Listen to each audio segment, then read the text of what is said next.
Why?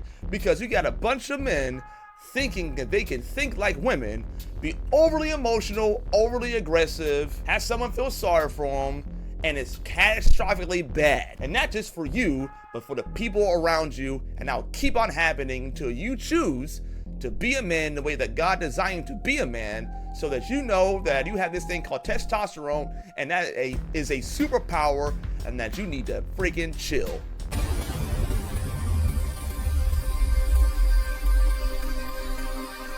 Well, it's Pastor Justin, and it's you. Okay, so this time we're going to be talking today about the specific arm of the Black church and why it can cause danger and tremendous problems. But it's a very, very dangerous thing to do. It is a very dangerous thing to do to have men think like women. To have men think like women. And what I mean by that is that a lot of times, I'm talking about specifically the antichrist as a replacement of that, evil. I mean, evil in terms of going against God, but it's not evil, it's a replacement of anti. So antichrist matriarchy is what we're talking about in terms of the specific leg of the Black church. And the Black church legs are going to be what I talked about over and over in all the videos, this whole, series and these things are about, which is going to be, spirit of bondage, political exclusivity, and antichrist matriarchy. So we're talking about that one right now. But that antichrist matriarchy, when you have women teaching men that it's okay to be aggressive, because there's a fundamental and biological difference between the two genders, huge differences between the genders, how they think, and because of the biology is different, the goals and the expectations are very, very different, So that's why, a bunch of dudes get together, you do this, you do this, you do this, you do this, and there's action, there's directive. Why? Because in our biology, we're made to be able to manipulate the environment, to build things as our biological interest, because our bodies support and our minds support that kind of thing. With women, it's going to be more nurturing. Why? Because the biology is geared towards building relationships. There's a lot of safety and community and things within relationships, and they're going to need that, especially when it comes to bearing children, etc., etc. So it's a very, very big deal to be able to form communities for not only themselves, but also for their children and their children's children. So that's a huge thing, because the biology is not really geared towards manipulating the environment, nor are the interests, and because of that, the interests simply aren't there to do that. It's always going to be in relationships and building relationships and things like that. So it's building, but building relationships. And when you have ladies who are raising these men predominantly, like I said, there's single moms who go out there and they find coaches and whatever, and dudes turn out reasonably well, turn out pretty well, right? But there's where it's just a lot of women who are raising them. And so there's little things that ladies do that they can do that's not going to lead to catastrophe. But if you apply them with men, it's a problem, right? There's a problem. It's a big problem. So things like, putting your hands on somebody, right? Ladies will get very frustrated, put their hands on you, and it's a slap or something like that, unless she's a big old gal and she's ready to throw down. But and those 100% exist, right? So again, not talking about the exceptions, just talking about just the rule. Okay, so putting hands on you gets worked up in your feelings. Put your hands on you, Now, keep your hands to yourself by the mercies of God, please. Keep your hands to yourself, but it's a thing. And so, or becoming overly emotional, right? Overly emotional, yell at you, fuss at you, argue with you. Why? Because she's arguing because not necessarily she's trying to win the argument. She's arguing with you because the vibes are off, and by getting this off, popping this thing off, there's a feeling that I'm going to restore the vibes to what they need to be because now I'm frustrated that you ruined the vibe. So I'm just going to start talking and saying things just to F up your vibes because you messed up my vibes, right? Because women speak in vibe. This is why men don't understand it a lot of times. Again, we're like directive. Do this, go here, do this. Why? Because we're building something, right? I don't care if you're building your comic book collection. We like to build things. This is the way that it is. That's why, we love, we like to build things. Okay? So that's how we are. So she's trying to build vibes. And there you go, messing up. It frustrates them, So I'm gonna mess up your vibe because you mess up my vibe. They love building vibes, and so when you do that, they don't like it. They don't like it big time. But the issue is, and we see women be like sometimes wilding out, right? Even when it comes to fighting, women will snatch each other bald-headed, right? Snatch each other bald-headed to get each other to stop the things, right? So these are all aggressive things that people in general do. Now then, we don't really attach much consequence when women do these things, when we wilding out. We don't do it in the legal system. We don't do it when it comes to law. You know what I'm saying? Like, we don't look at it as that deep on a societal level because the consequences are usually not such to where it is indeed that deep. Even though I do agree, hey, calm down, keep your hands to yourself, etc., etc. Applying the exact same rules, but we don't look at it that way. Now, what happens when you apply this to a man? So you've seen in a woman-dominant home and surroundings or upbringing where moms be wilding out. She gets emotional, she gets upset, etc., etc., right? That's not good for a man. Why? Because when we get mad, when we get overly emotional, she's already looking at you as being the emotional support. Now here you are getting emotional. This is in relationships. She's depending on you to be a good gatekeeper. Now here you are being just as emotional as she is. And so that's not cute. But even worse than that, everyone knows that when you're in a highly emotional state, you can't think right. That's another thing she's depending on you to do. Because she's depending on you to be emotional support, she's also depending on you to think straight when she gets upset about something, to not just pivot, get off the goal or the prize or whatever. So she's depending on you to keep it together, homeboy. So now you're becoming emotional and now you're doing this thing too. Again, not cute. And so someone makes you mad about something. Well, I saw mom, get real aggressive. But when you get real aggressive with men, we have this little thing that God gave us called testosterone. And this testosterone is and will make you highly aggressive. Builds your strength up, but it makes you aggressive. So now we got two emotional men being highly aggressive towards each other, and when they get the message and gotten the message too, that I can just fly my emotions off the handle, I can just freak out, and they have testosterone. Oh, see, when they get to a physical altercation, it's gonna be very different. Because again, women are gonna hit or whatever, it's not pretty. I'm not downplaying that. But what I am saying is that we don't have the luxury of fighting someone to stop them or whatever. When we fight, we have to make sure they stop moving. And the reason why is because I don't know that person's going to get back up with a gun, with a knife, or something like that. Why? Because men are more aggressive in terms of violence. The threat is different. So we have two emotional men who are about to get into a physical altercation. Now things are down to life and death, period. And the reason why everyone thought it was okay is because they saw their mama do it. See, men, not F-boys, not boys, men are supposed to teach each other, hey, if you get into an altercation with someone, it is indeed, the older that you get, the more it vies into the lane of life and death for you. So therefore, if the family's looking at you to be the driving force to be the person who's going to be providing, not because of a societal level, but because we have a biological interest to build something, to build revenue, to build businesses, to build up even a company that you're working for. We like building, so therefore we have a vested interest in those things. Not all women don't, but at the same time too, sometimes when women build something is in relationship to someone else that they know. Like, for example, my wife, she wanted to finish her art degree because it was in relationship to her father that never did finish his art degree.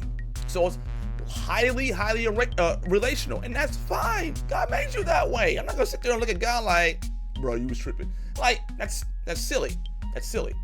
So we have this biological interest in building these things up, and so if you're in an altercation with some emotional person, then there potentially goes a breadwinner by law or by death or by even getting crippled or maimed or whatever it is. Like, it's going to affect your ability. So you protect the golden goose. You're the golden goose. You protect that.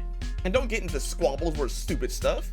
This is why, again, men in their 20s are wild. I have no idea, other than military and God, that we even make it out of our 20s. Just fighting all the time over the goofiest stuff. Why?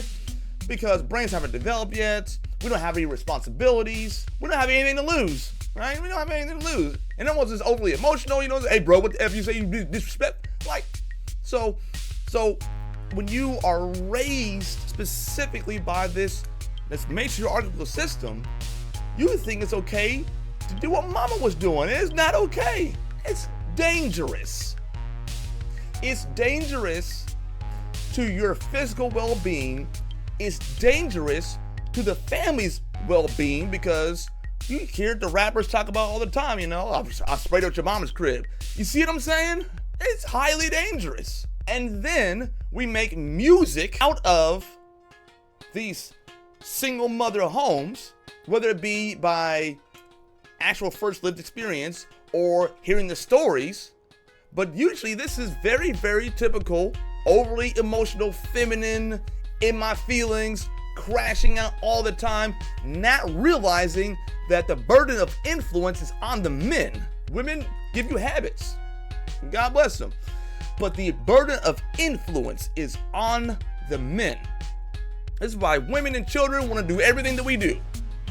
I want to go to war too. You'd think that wouldn't be a thing, but they want to go to war too. Like, everything that we do and build, they want to do.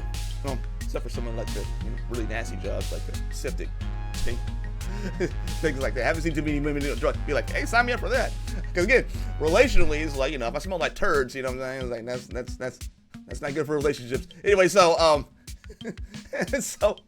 yeah, there are these biological edicts that God has put inside of us, and when He did that, it is a good thing. I'm not going to sit there and say that men should be more like women and women should be more like, no. I think it's good for each gender to understand each other. I think that's good. I think it's absolutely good. So, and again, I'm a biblical guy, pastor. Like, I'm gonna be thinking from the Bible perspective. I'm gonna be thinking that, why did God make her like this? Not necessarily like, you know, God is an emotional, not an emotional disabled creature. No, I'm not talking about that. I'm talking about in terms of, why did He make her more relational, and why did He make me more of a builder in terms of masculinity, right? And again, the mark of a masculine man is going to be him volunteering himself to greater and greater responsibilities. That's the mark of a man. So it is absolutely dangerous to think that you as a man can act just like you saw your mama do, and there not be consequence. I learned that when I was thinking college, maybe freshman year of college, maybe something like that. I ain't getting frustrated. And again, I was raised by my mom. My mom was very, very emotional woman, right? So therefore, what do you think I was, right? But the blessing of it was that I was so little. Like, I'm skinny now, right? I'm a skinny dude, right? But I'm a skinny dude, right? I am like 165 right now, you know. So this is me gaining weight. But for most of my adult life, 123, 125. And especially back then, I was like 123 or something like that, right? Real little. So 5'11" or 123, I was underweight. And I gotten really frustrated about something that we were fussing about because, again, two overly emotional people are always going to try to, just try to build each other's vibe up, you know what I'm saying? So, yeah, like kind of conflicting vibe waves or whatever. So, like, leave me alone, but you effing up my vibe, and blah, blah, blah, blah, right? I got frustrated, and I punched a wall in frustration. And even at 123 and not doing too much working out or whatever at all, there's a hole in the wall. And I was like, uh-oh. I accidentally put a hole in the wall. I didn't think I could put a hole in the wall. Well, that's not good. And I remember that I wanted to move out immediately. She convinced me to stay, even though it probably was still not a good idea. But she convinced me to stay. I was in college. She wanted me to stay, finish out everything, get it done right, blah, blah, blah, blah. But I learned then, I was like, and the reason why I wanted to move out immediately is because I was like, dude, okay, like, I got the message all of a sudden. I was like, I have to start the power now. I didn't know that. I had no idea. Even as little as I was, I could very easily put a hole in the wall. No idea I could do that. None. Never taught that. The only thing to save me was that I was like a daddy's boy. Like, I wanted to, I saw the things my dad was doing and my brother was doing, and I was just like, I want to do that stuff.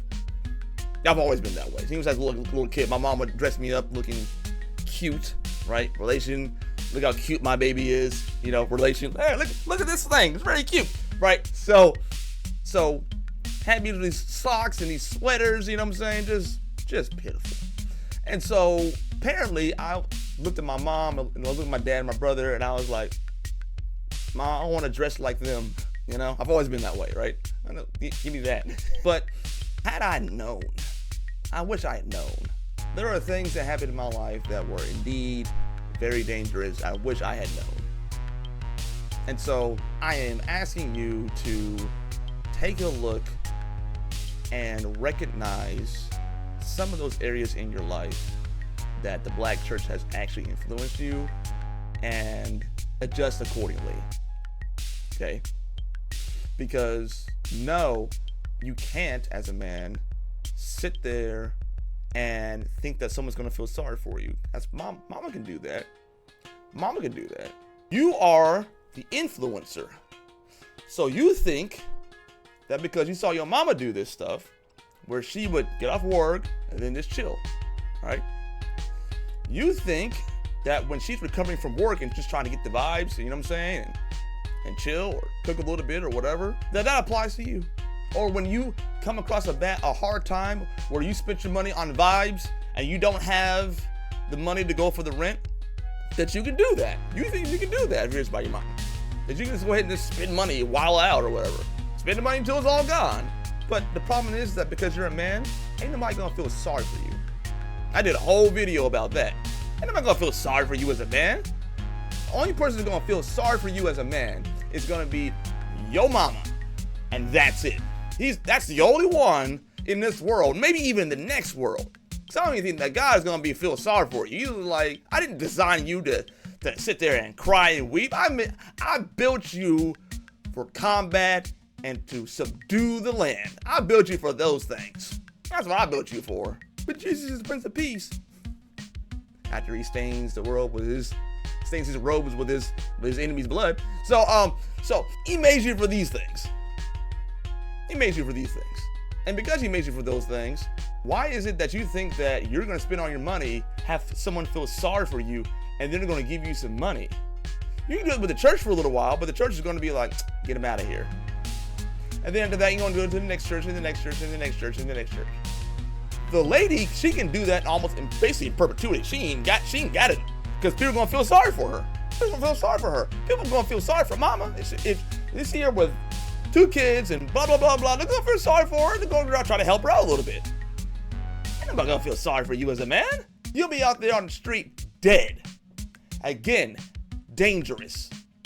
The music, dangerous. Why? Because you got a bunch of men thinking that they can think like women, be overly emotional, overly aggressive, have someone feel sorry for them, and it's catastrophically bad. No, you cannot. It will cause death. And not just for you, but for the people around you. And that'll keep on happening until you choose to be a man the way that God designed you to be a man, so that you know that you have this thing called testosterone, and that is a superpower, and that you need to freaking chill. You are the goose that lays the golden eggs. You are burdened with that. That is your responsibility to do that. She does not want the responsibility. She don't want it. She wants to build relationships. She don't want the responsibility of everything on her. That's why she's always mad to begin with. Where do you think the aggression's coming from? The aggression's coming from the fact that she didn't want to do it. She ain't trying to do that. And even if she feels in her, she gets in her emotions about, here, let me try to help you out, whatever it is. Like, that's gonna be like 2 weeks before she gets tired of all that. Now, the men are supposed to be the ones that are gonna be like, okay, I don't want to do this, but I gotta do this. I'm gonna do this. And they pick themselves up by their own scruff, and they go out and do what they said they're going to do. Otherwise, things don't move forward. He made us this way. We're the gatekeepers. And he can't be an overly emotional, easily offended, ready to throw hands all the time, feminine dude. Answer this question. What's the difference between most of these crash out kids that have been these tough guys? What's the difference between that and the angry baby mama, behavior wise? What's the difference? Argumentative, violent? Like what's the difference? What's the difference between Thuggy McThugboat over there and the angry baby mama? Right, they act the same, don't they? That's your clue. Get back into alignment with how God made you, and everything will be quite Gucci. You'll feel the honor of like, no, I turned that ship around. Even if she doesn't understand or appreciate it, I did that. I provided for my family. Not because I had to, but because I wanted to. And then I did realize that I had to. I'm the one that put that together. I locked in with God, and with his spirit and with his power, we did something together. Because she wasn't looking for it. Because she was wanting to build relationships, and she was focusing on building relationships. Nothing wrong with that. But you gotta have two, because two makes mankind. Mankind, man. All right. Love y'all very much. I'll catch you on the remix.